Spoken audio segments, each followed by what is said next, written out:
Hey, what's going on, family? You are tuned in to Real Laughs on Real Radio 104.1. We're your nightcap of comedy. We want to thank you guys so much for tuning in tonight. We're so sorry. We were out Monday and Tuesday. We were geeking it up this weekend with the Geeks of Comedy over at MegaCon. So if you saw the shows, thank y'all weirdos for coming out and hanging out. We appreciate it. I am joined in the virtual studio tonight with my boy James John, with Jeff Kaufman, Miguel Colon Jr., Mike Hurley. He is out tonight because he decided he wanted to be a good father and hang out with his children. These kids are ruining everything for you. Ruining everything, man. Ruining everything. But we have a special guest in the building this Saturday, May 28th. He will be MCing Memorial Day All-Star Comedy Jam at the JCC Rosie Event Center. Dr. Phillips. Put your hands together, everybody, and show your love for Mr. Uncle Shawn Harvey. Shawn, what's up, brother? What up, Unc? Yeah, well, there you go. You know, you reach a certain age, all of a sudden, here come the uncle. So, yeah, listen, I'm excited to be on the show, excited to be here with you guys, and it's just such a pleasure. What's going on?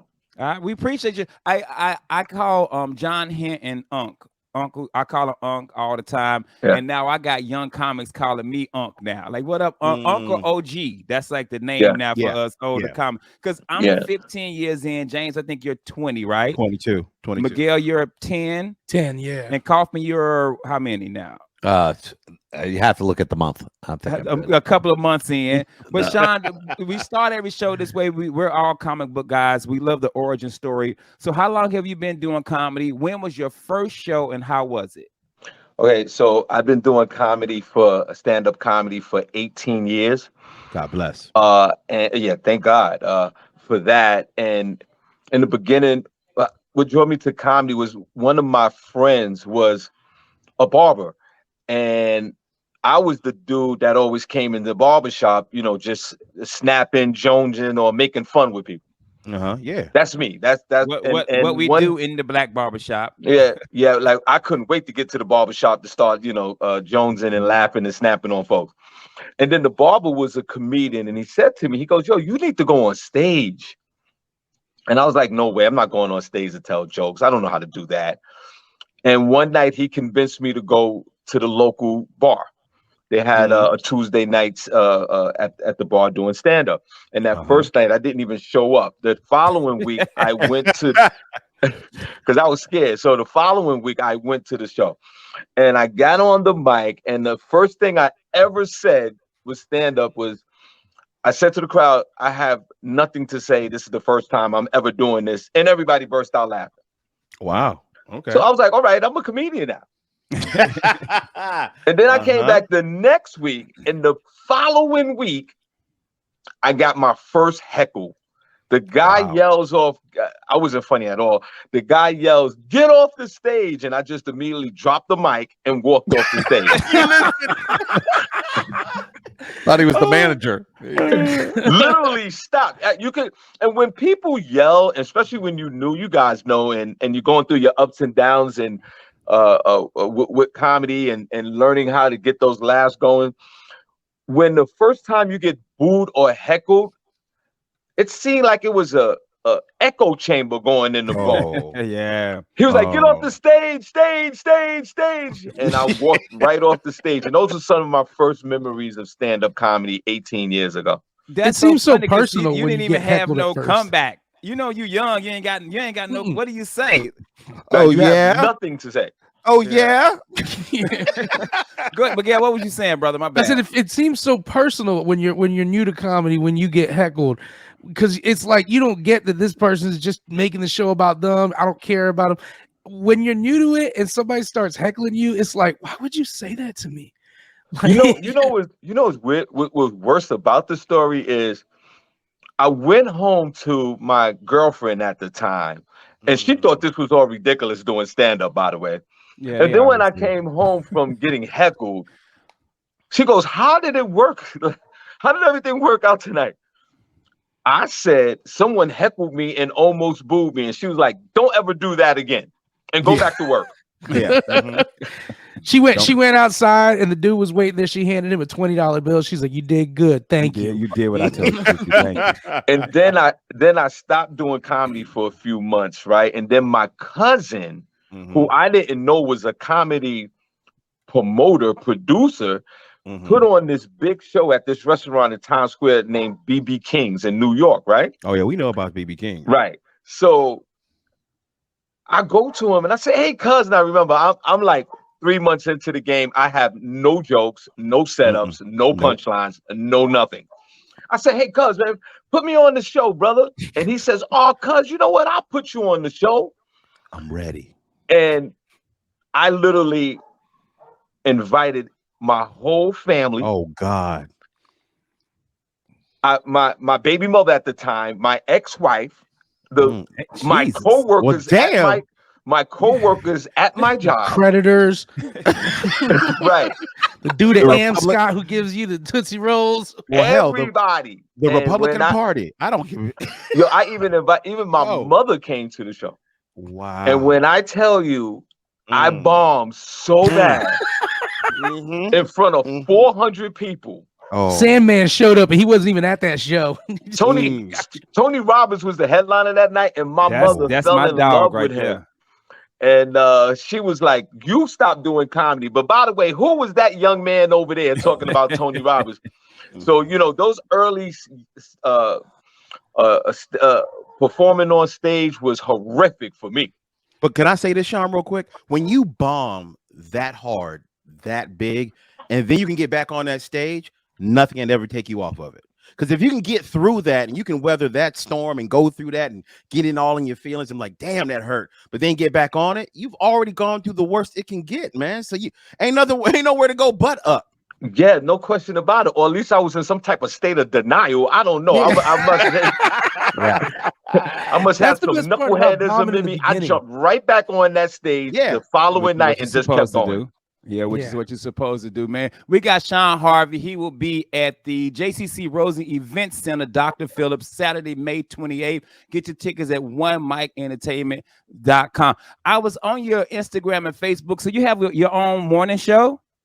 Yeah, I do. I have a morning show. It's named the Shawn Harvey Morning Show featuring the Wake Up Team. It's on all media. It's on Facebook. It's on YouTube. And it's on a whole bunch of online radio stations. We do it Monday through Friday, 7 a.m. to 9 a.m. So it's a morning drive show. I have 3 young ladies that co-host with me. And it's just a high energy, funny show. And we talk about just, topics. And with my show, the difference between my show and a lot of other shows, I get very personal about what I go through each and every day and what I go through in my life. So it's intriguing to the audience. I'm one of those open book, super transparent kind of a guys. I just, whatever's on my mind, I just start talking about it. So that's what we do each and every morning, Monday through Friday. It's the Shawn Harvey Morning Show featuring the Wake Up Team. That's it's like the View with bail money. Yeah. Okay. Yeah. So it's I'm a comedian. So radio is different, for us, and you guys are comedians. We like to laugh. I don't do the 107.5 WBLS. I'm not that guy. The wacky DJ. Yeah, I'm not that guy. And we listen just get up to KC and the Frog at 107.5. Right. Hey, we got Johnny and the Funky Bunch guys down at Memorial Park this Saturday night. No, I'm not that guy. Come listen to Cornbread and Racial Slur tonight at 106.5. The Malt Liquor Beam. And we got oversized white chicks, man, and black dudes over at. Yeah. You got a good time slot, 7 to 9, man. They keep pushing us back. They're gonna replace us for like a home shopping network, just audio one day. Our show's gonna get replaced by the guy who sells a bunch of knives for $99. That's hilarious. This I mean, for me, especially at my age, this is very late. If I'm not doing stand-up comedy, I am literally in the bed at 8 o'clock, at 9 o'clock. Oh my God, bro, Shawn, you my spirit animal now. I tell Ken every time I see him at an improv show, like, bro, if I wasn't here performing or coming to see you, I'd be in the bed an hour ago. Right. Bro, hey, guys, listen, if it was up to me with stand-up comedy, every show will start at 6 o'clock, 7 o'clock later. Amen, bro. No, mine would start right after brunch. Brunch. I'd be like, let's do a brunch show, everybody.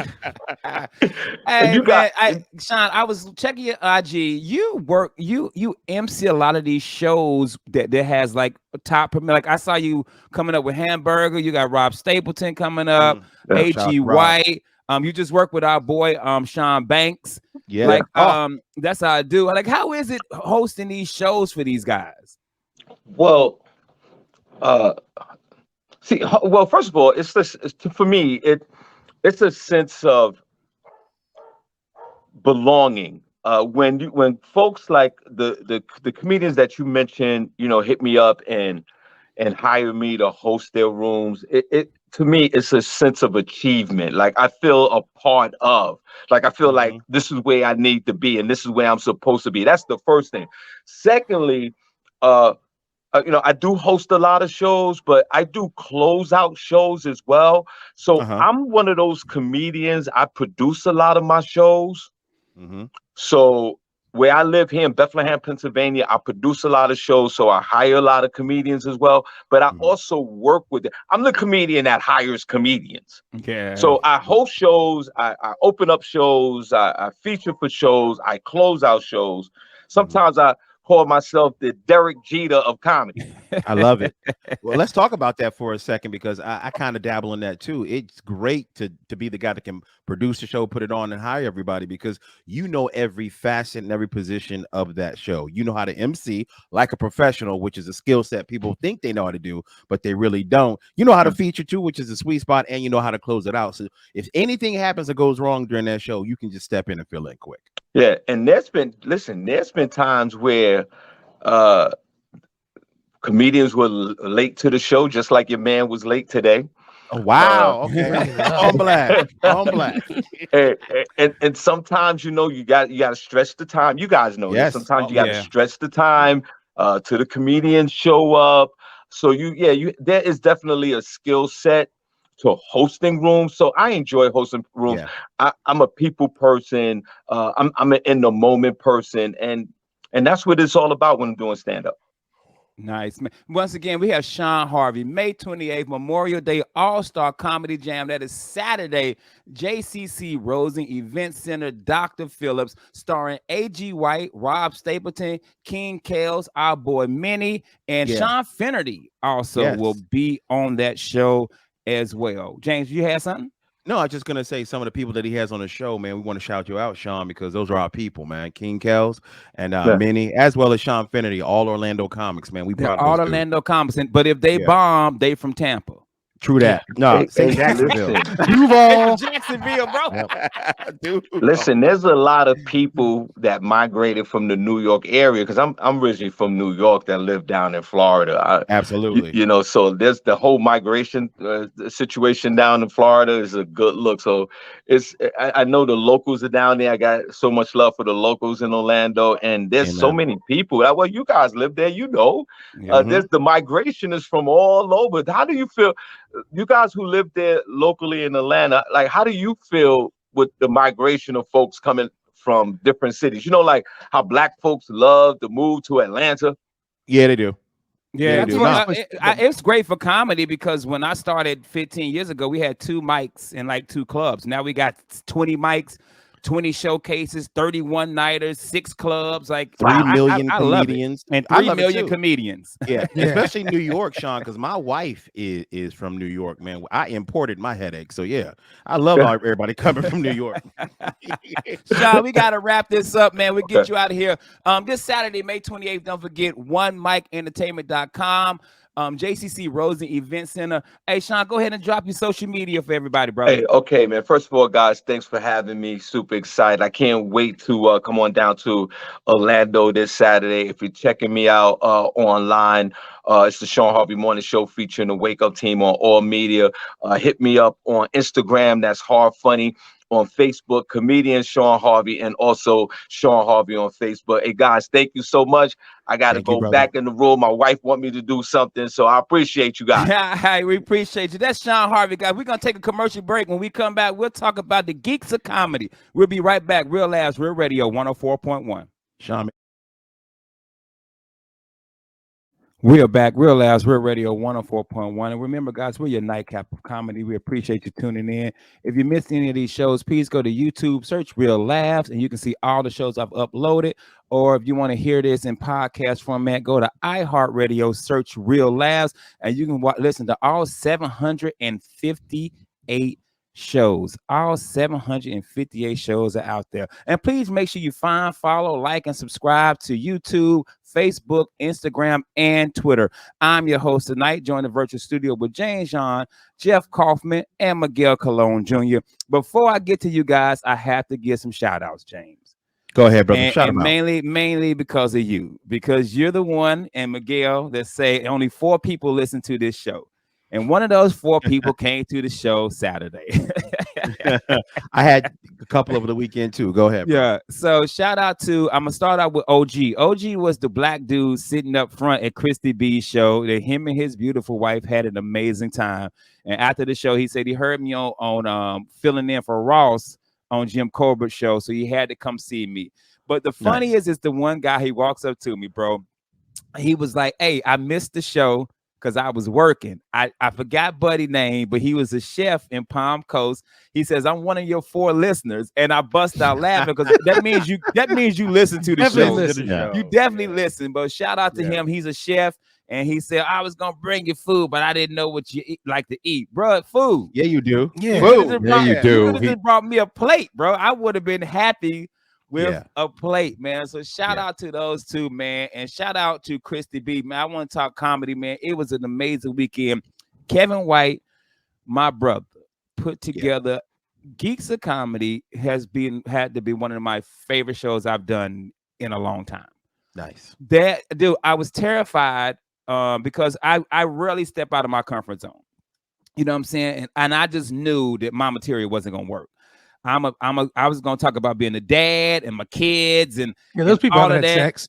And that's the thing. And That's I'm just like, it's and different at MegaCon. They bro, all and I'm have like, sex now. I'm saying it's not gonna work. And man, Kevin White went up there, he did great. Cresswell went up there, he did great. Man, Hurley, he went up there and did that bottle in the bag. And bro, when he balled it up and they went crazy, I said, "Oh man, I'm about to bomb," because ain't none of them talking about kids or nothing. None of them. I got on stage, so I apologize to the comedy guys up there. I opened up with Son Hackey. I said, "Y'all give it up for all the white dudes you done seen tonight. I'm the affirmative action portion of the show." Everybody laugh. I opened with a black joke, and I was like, "You know what? I'm gonna do what I want to do." So I opened up with the joke about, fighting the kid at my daughter's school. Like I choked out of this 8th grader. And when I tell you, the laughs was like, I was like, dude, and I got comfortable. Like I was nervous, and it made me think of that time I saw you at the Urban Show. Me? Yeah. I saw you at the Urban Show, Okay. and you did great. And afterwards I said, "Well, hey man, we ain't gotta say you can't do that no more." That's true. That's you true. know what I'm saying? I really stepped out of my comfort zone and I felt good, man. But you have to, Ken. As a comic, you have to step out of your comfort zone or you're gonna become complacent, man. You got to do stuff that scares the living ish out of you sometimes, I think. And so it worked out for you. And I was there. It worked out. It worked out. I was there for you, man. Your show was amazing on Thursday, man. First off, shout out to Kevin White. He went up there and did all geek material. He wrote it specifically for those people, and those people really appreciated it, enjoyed it, did well. Marcus Crespo, a bundle of energy, just raw, man, just raw energy, man. Just went up there and killed it. Then Mike Hurley, he does what he always does. And Ken, you had an amazing set, man. They really enjoyed you. It was nice. It's weird to sit in the audience as a comedian, dude. Bro, it's the weirdest experience. I cannot do it. If I go to the Improv and I'm watching the show, 15 minutes in that show, I look at you and say, "Yo, you want to go to the bar?" Yeah. Am I lying? No, it's true. I can't, man. But I can't. I don't know what it is, man. But Miguel, I go to you, man, and we can get to that too, James. You ever stepped out of your comfort zone for comedy? Yeah, man. And especially in the beginning when I didn't know who had jank ass rooms and who didn't. And I would take a gig and I would invite all different types of people, and then we would be I remember, I think it was Marley Starr had this. I remember the Jamaican restaurant over there. Yes, and yes. And I was working at a restaurant at that time. And it was the beginning when like every single person I knew was so excited to see me go out. And so I remember I was working at this restaurant downtown Disney, and I told everybody, "You want to come to a show? I'm doing this show on Thursday." And back then, that's when everybody showed up just because they were like, Yeah, oh, when you I want to knew. be there.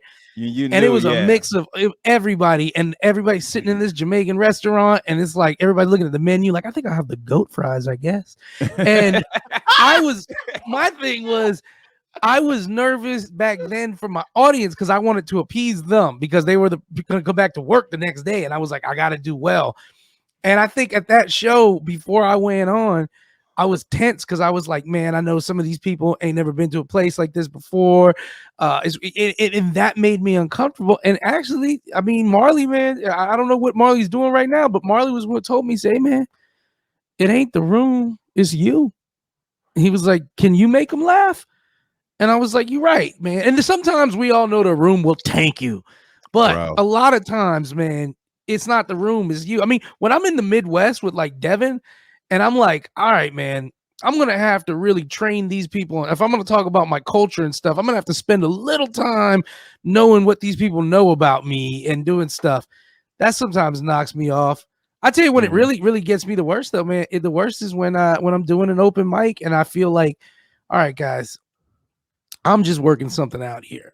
But I'm looking into a sea of people that I know are like, oh, he's been doing it for 10 years. I want to see it. And that gets me out of my comfort zone. Open mics make me more uncomfortable than any room you can throw at me. You know why? Because there's a group of comics that want to see a veteran fail.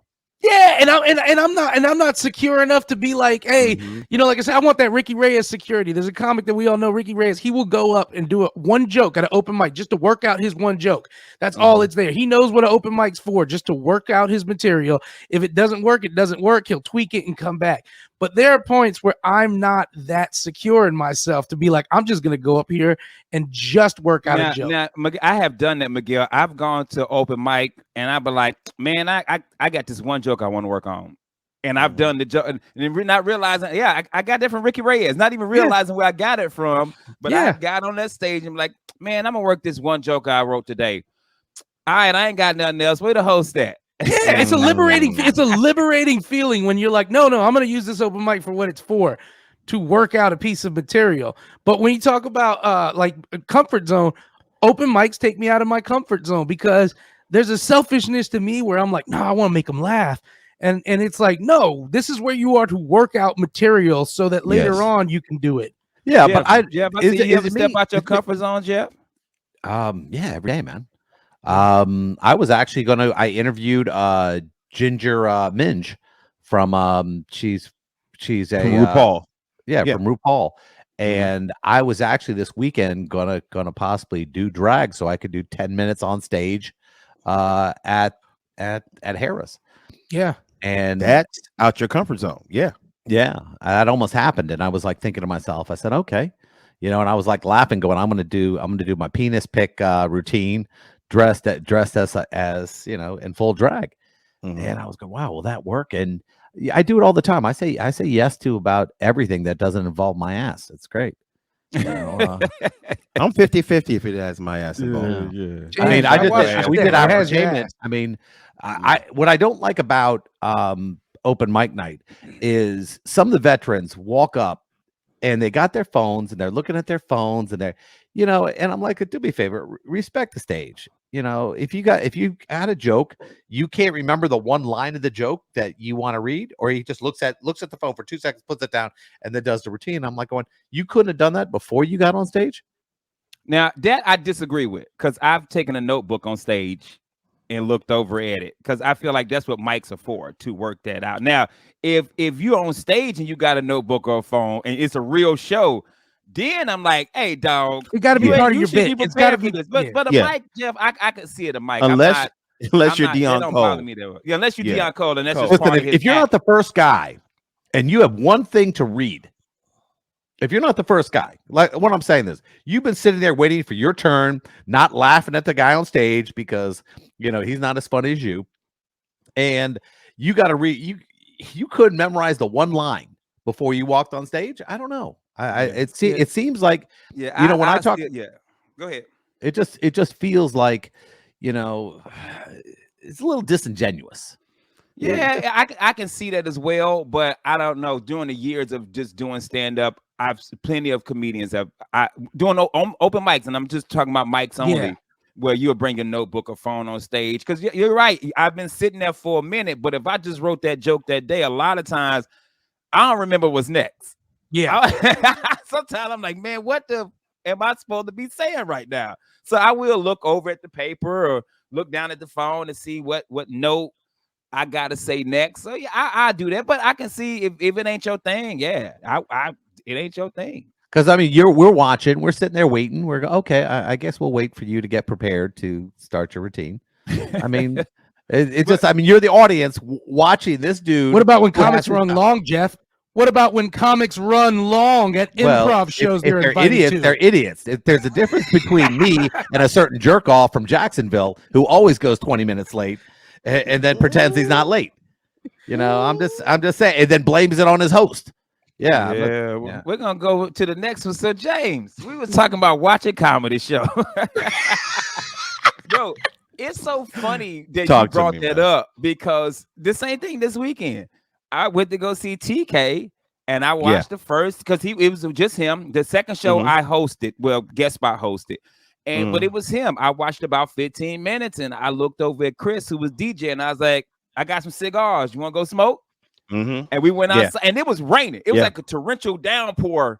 It was. Friday. I know what you're talking about. I was like, but I would rather be outside smoking a cigar, having a drink, than watching comedy. I mean, and sometimes, James and Ken, I always feel bad, but sometimes like when I'm working with, like if I'm working with James or if I'm working with Devin, and let's say they're like, hey, you want to come do some time with me? I'm like, sure. And this always happens with Devin. I know because Devin personally hates it, so I just personally do it to him. I'll stay for like the first 20 minutes in the show, and then I'm like, cool, I'm gonna go to the bar and hang out. And then this is the part I always feel bad for.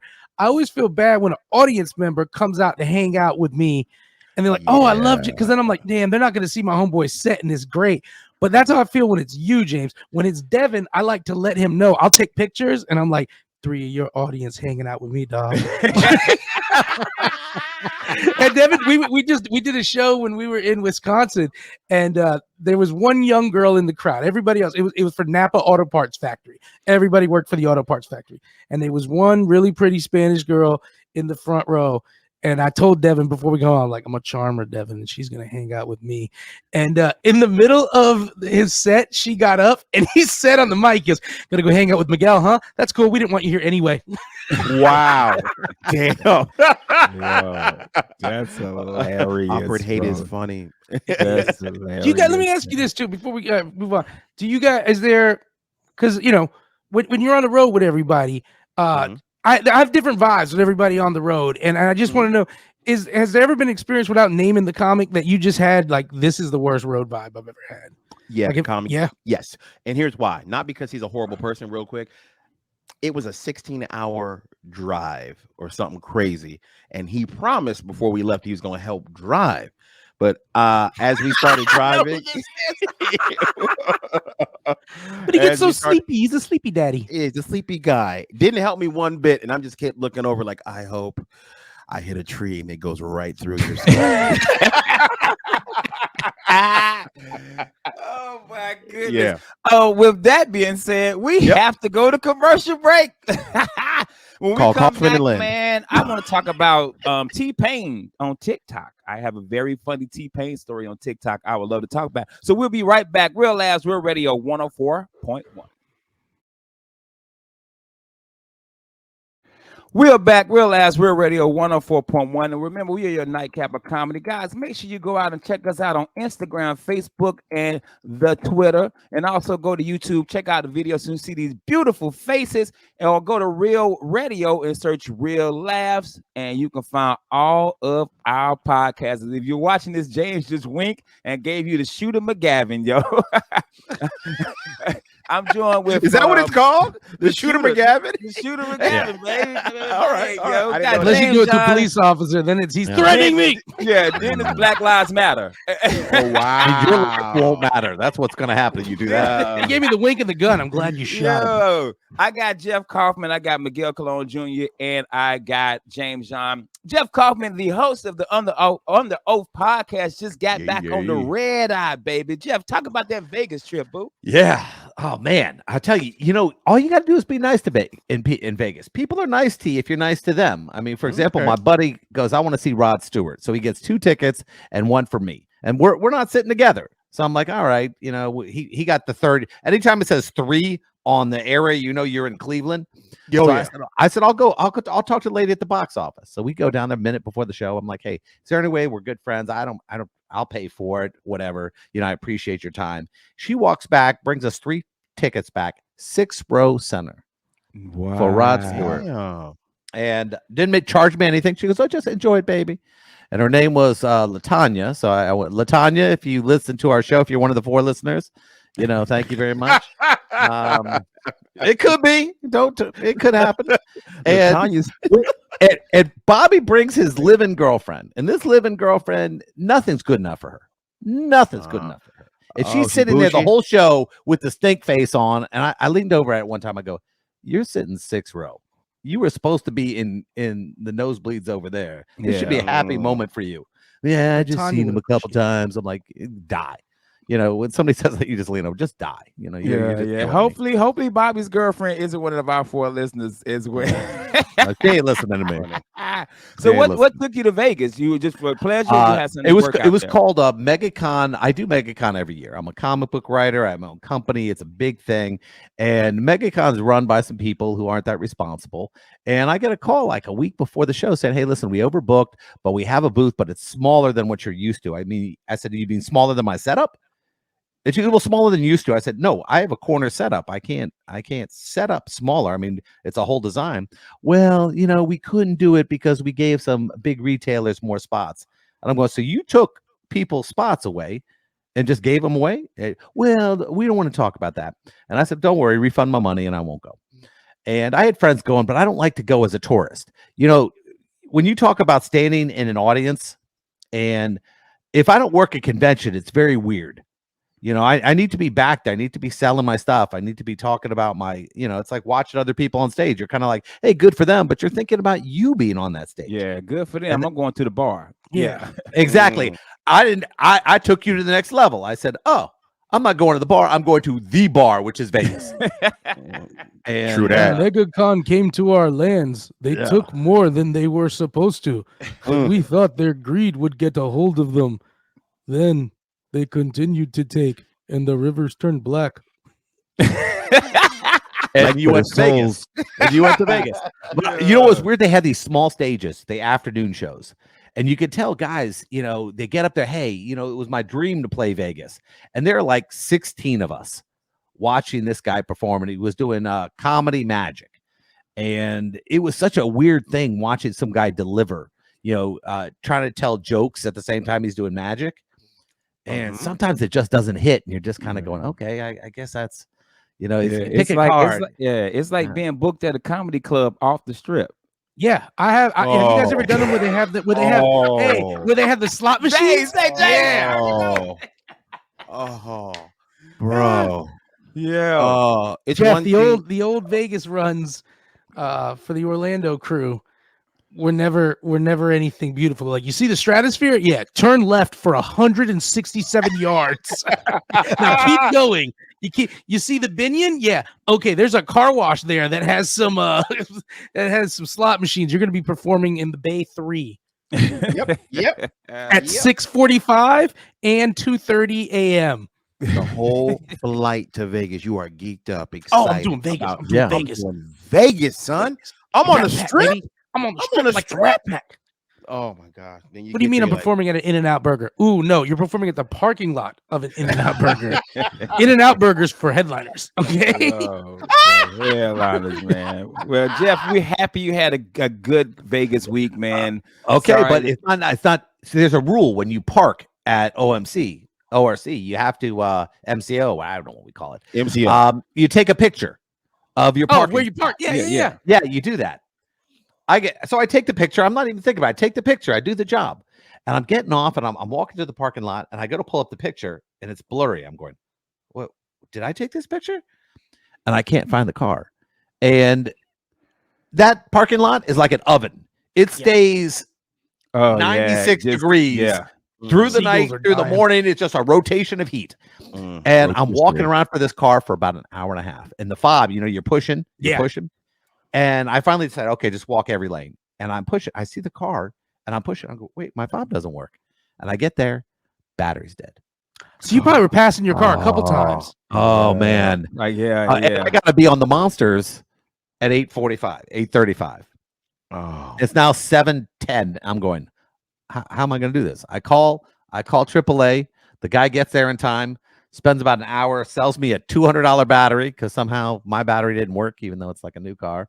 But you're trying to get out, and I wound up doing that show, StreamYard from the Denny's parking lot for my the nerdy news on the monsters. Damn, bro, Denny's is for headliners too. You're moving up. I know. Bro, I was in the There you parking go. lot. Yeah. and for everybody if you watch on YouTube, he walked around that rotisserie parking lot. Jeff is black right now. I don't know if you know he actually got cooked. So watch the stream. Like y'all. Indian black. I sound white, but I look black.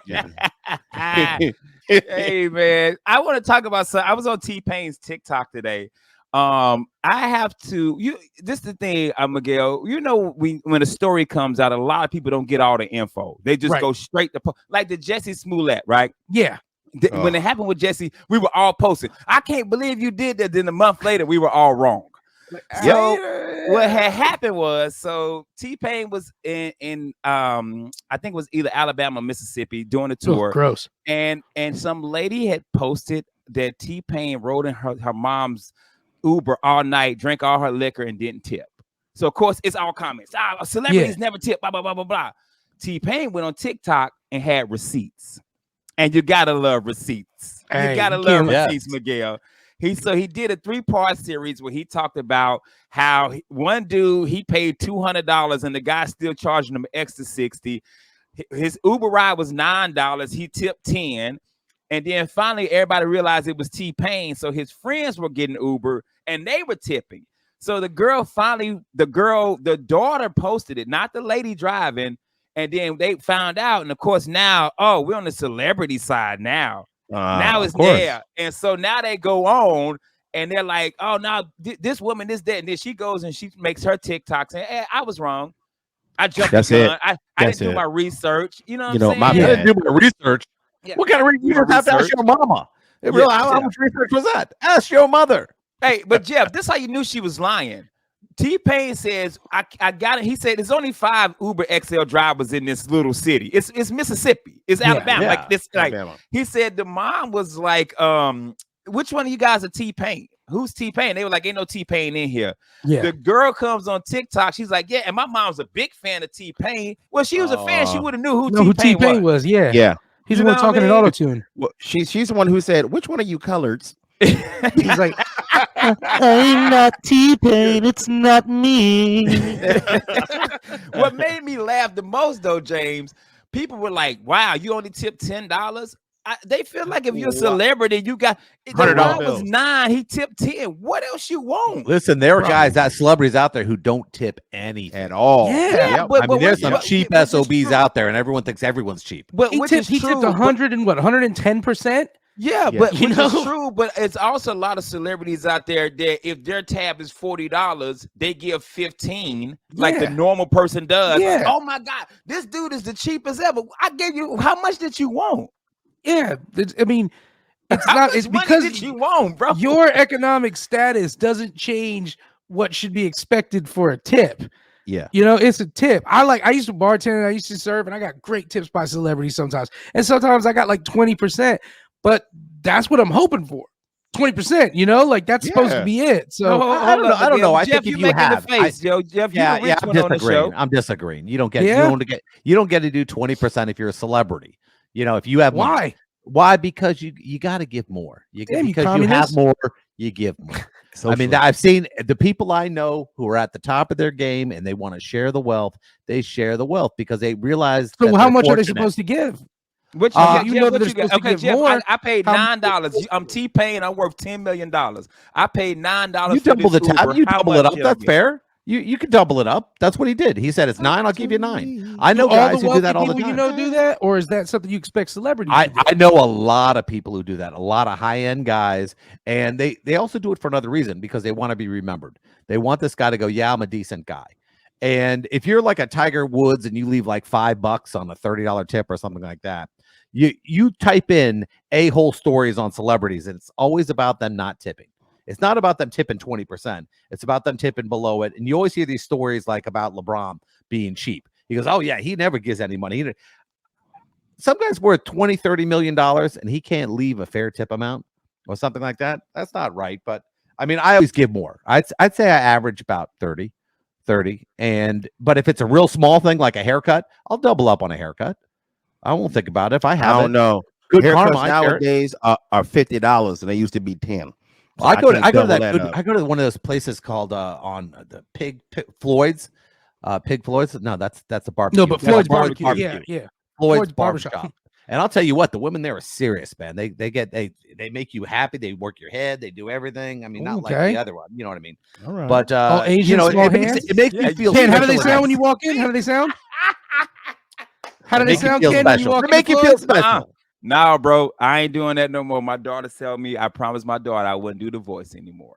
Man, this whole show's Gotcha. going out. Your daughter ain't listening to. She ain't one of the four.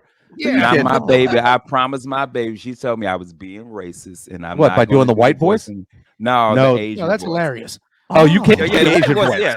Oh, the Asian voice is out. White voice always in. Hilarious. Talk to me. Always back. is, man. Always. Hey, man, we got like 2 minutes left, man. Oh, man. That's all I need, baby. First of all, go ahead, Jeff. What you got, brother? Oh, real quick. I mean, I'm doing Top Gun tomorrow night. Oh, yes, that's premiere right. Tomorrow night. You still got some tickets? If you guys want to come, but you got to get to me quick. It's contest at kaufmanlynn.com. Say it one more again. Contests at kaufmanlynn.com. Jeff, how many movies have you done for the people now? Yes, that's a good question. I'd say, God, 20, 30. That's so cool. I'm doing 2 this month. I mean, I did Doctor Strange earlier in the month. Yeah. And the good thing now is we shoot like these premier fun stuff. I saw the Top Gun trailer. No, you ain't seen nothing yet. We're doing a recap of whole Top Gun that they missed. For those who haven't seen Top Gun, we're doing the recap. So we're doing a whole. Oh, so they can catch up with it. So that they. We're doing a catch up where Craig and I are dressed as Maverick and Iceman. It's great. It's great. But how much do you tip when you? I'm just kidding. 1,800. Hey, James, where you at this weekend, brother? Where you at this weekend, Jay? I got a private show on Friday with Mr. Dean Napolitano. Oh, and Saturday, I am killer. where you were for Christy B and her new place she has on Palm Coast. Man, I'll be performing for her, Christy B. Bro, man, if you got merch, bring it. Miguel, where you at this weekend, I brother? like This weekend, Memorial Day, I'm going out. Every year we go camping out in Ginny Springs. We bring like the tour bus and the RVs, and we set up a little camp. And me and the rest of the crew at the Sausage Castle go tubing down the river and camping out in Ginny Springs. So we'll be there all weekend. Out here doing white people stuff. And RVs, bro. Once RVs got into the pics, I was like, I'll take one of the RVs to go camping. That sounds fun, you know? Yeah. Jeff Kaufman of Kaufman and Land and Under Oath Podcast. What you got this weekend, brother? Oh, I'm looking forward to doing nothing. I mean, I just got back from Vegas. Good for you. God, I know I always have something. Somebody's going to say, hey, man, you have to do this, this, and this. But my assistant hasn't thrown anything at me yet, so I'm good. Shout out to Kelly. Yeah, Kelly's keeping it quiet. She was so cool, bro. I met her when I was co-hosting with James. She was super cool. Man. She's really cool, man. Well, I'm the same way, brothers. I have nothing this weekend. I had a show, but it got canceled, so I'm gonna be chilling this weekend. But Memorial, I will be smoking meat and barbecuing. And I will be going by Ken's house. That's right. Get your rack of ribs, bro. But hey, we got to get up out of here, man. Thank y'all so much for tuning in. Tomorrow night, James John will be in the big chair. I'm Ken Miller. That's James John, Miguel Colon Jr., Jeff Kaufman of Kaufman and Lynn in the Under Oath Podcast. Thank you so much for tuning in to Real Laugh, Real Radio 104.1. And like I always end the night, James, what I say, God bless you and good night. Take y'all ass to bed.